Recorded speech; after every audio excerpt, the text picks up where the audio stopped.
Welcome to Home Gardening 480. Today we've got a little project for our peach trees. Here we've got one of our peach trees. I'm going to walk in here, show you some nice looking peaches. Right there, we're starting to blush up. We've got another one right up here. Not sure if you can see that real well.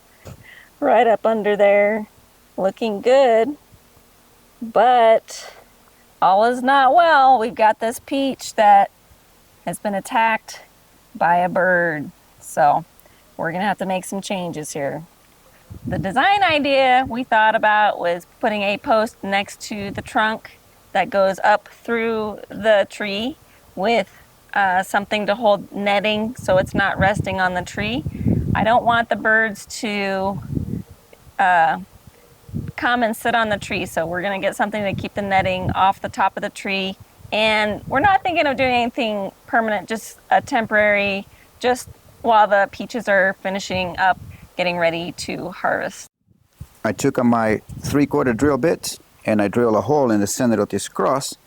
And basically this is gonna go like this, just like that. Sonia wants to throw this netting at the top of this pipe, just like that, and then just wrap it around this tree here, and then do the same thing on that other one there. I ended up cutting the pipe because it was too high and the net was not long enough to reach to the bottom of the branches.